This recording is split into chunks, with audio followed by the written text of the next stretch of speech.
घर की बहू, घर की नारी को करना चाहिए।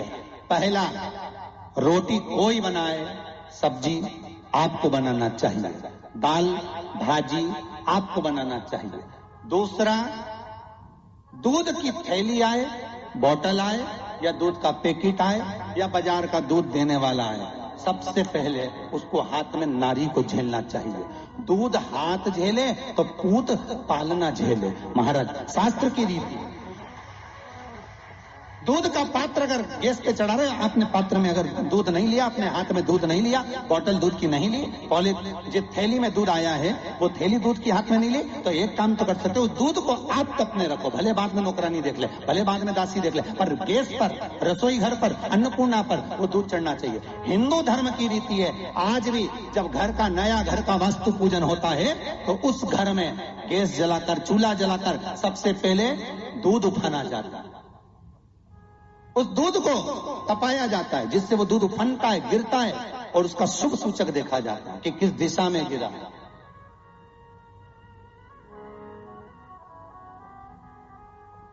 वो शुभ सूचक देता है। दूध पूत बढ़ाता है।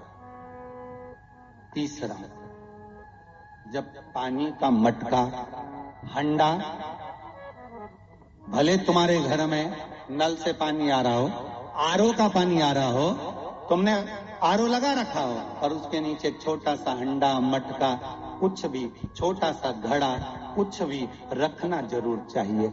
रसोई घर में भले इतना बड़ा हंडा रखो, मटका रखो, घड़ा रखो, कलश रखो, पर रखना जरूर चाहिए। क्यों? उसमें पितरों का स्थान होता है। तो घर में, रसोई घर में कभी परिवार में किचकिच नहीं होती, क्लेश नहीं होता। अगर हंडा भरा हुआ है, हंडा खाली होते होते जब सुबह के समय पर पानी थोड़ा रह जाता है, उस घर में जहां हंडा आधे से ज्यादा खाली हो जाता है, शास्त्र कहता है, भविष्य पुराण कहती है, जहां पानी का हंडा आधे से ज्यादा खाली हो गया, समझ लेना दूसरे दिन रसोई घर में क्लेश जरूर होगा, यह पक्का। इसलिए हंडे की सीमितता देखी जाती है। मटके को, हंडे को, कलश को आधे से ज्यादा भरकर रखा होना चाहिए, भले आधे तक भरा रहे पर आधे से नीचे नहीं। उस घर में अब माताएं पूछती हैं, पंडित जी हमारे घर में बहुत क्लेश है, हमारी बहू सुनती नहीं, बहू के हमारी सास नहीं सुनती। क्लेश हो कहां से रहा? जब तुम लड़की पसंद करके आई, उसका पाँव देख के आई, 25 बार फोटो देखा, अपनी रकम तोड़वा के बहू को सोने की रकम चढ़वा दी, खुद ने अच्छी साड़ी नहीं पहनी, 10-10 हजार का सूट चढ़ा दिया, चुन्नी बेस, डब्बा दिया तैयार होने का, चप्पल दी नाप की, चूड़ी का नाप मंगवाया, इतना प्रेम, और घर पे आके जगदम्बा हो गई। कारण क्या है? इतना क्लेश कहां से आ गया? जब तुमने पसंद करी, तुमने देखी, लड़की वालों ने यहाँ देखा, लड़के वालों ने वहां देखा, जब एक दूसरे को देख के सब बात हुई है, संबंध हुआ, रात भर बात चली, फिर क्या हो गया?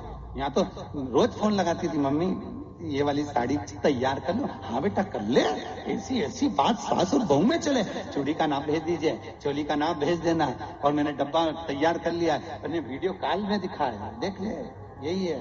चप्पल भी लिए, ये भी लिया, चोटी भी ली, गजरा भी लिया, दुनिया का सामान लिया, शादी करी ने 2-3 लाख रुपए तो गार्डन में खर्च कर दिए, ने लोगों के खूब चटाया,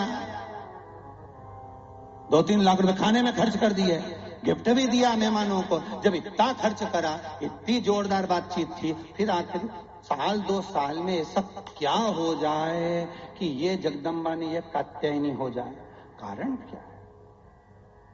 वो कारण तो ढूंढो। अरे बोलो तो सही है कि नहीं है?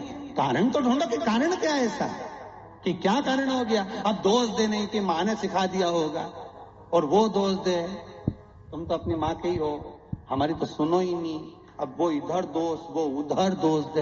ये दोष देने से कुछ नहीं हो, अपने कर्मों का दोष देखो। ने जरूर झांक कर देखना कि सवेरे सवेरे कहीं हंडा खाली तो नहीं मिल रहा है, पूरा नीचे तक तो नहीं चले गए, आधे से नीचे तो नहीं हो गया। मतलब घर में दूसरे दिन क्लेश तो होना ही है, भले कटोरी के चक्कर में, पानी के चक्कर में, रसोई घर के चक्कर में, रोटी के चक्कर में, चाहे दिन भर में कभी भी होगा, पर 24 घंटे में क्लेश होगा, वो पक्का है।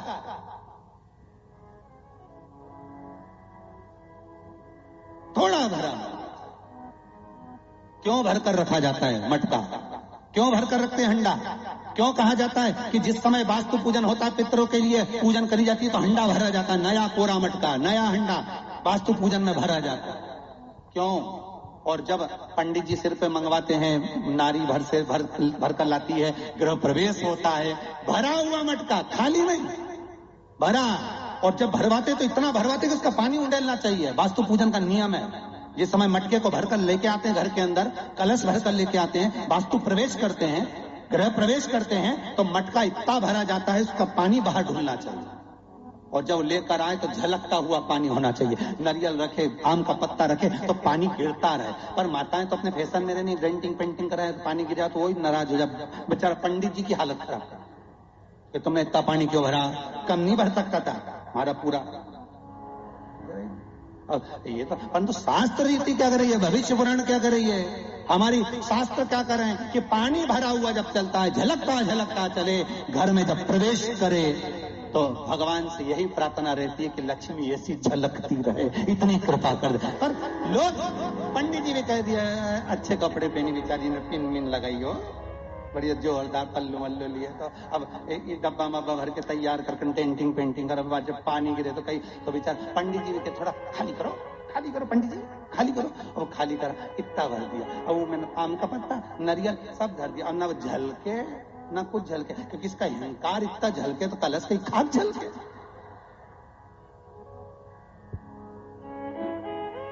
ये तो गृह प्रवेश कर रही तो अपने आप को ऐसी समझ रही कि हमारा बराबर कोई नहीं बनाया, ऐसी। और ऊपर से फोटो खींचना, अब इसका अहंकार इतना झलके तो कलश के खाक झलके। अब जो झलकना वो तो झलका ही नहीं, न झुमका झलका, और कहा मतलब का झलका है, सो झलके सो।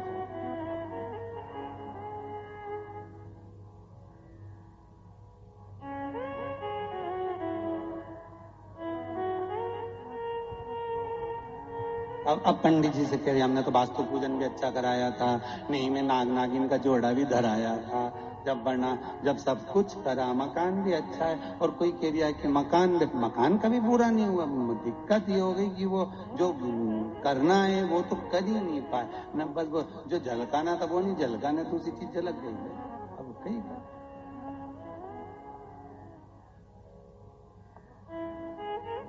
अब विचार करें, अब क्या करें,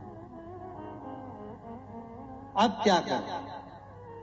शिव महापुराण की कथा करी, इसलिए तो शंकर की कथा, शिव महापुराण की कथा ये बार बार बदल बदल के क्यों, नहीं तो एक जैसी पुराण बाजते हैं, हमने बाजने में कहा जाए बाजो, बदल बदल के कुछ मिल जाए, कुछ से आपकी जिंदगी संवर जाए, कुछ ऐसा मिल जाए कि आपका घर लक्ष्मी से खाली ना हो, समृद्धि से खाली ना हो, सुख से खाली ना हो, कभी वंश से खाली ना हो, बढ़ता चले, कुछ मिले, कुछ प्राप्त हो।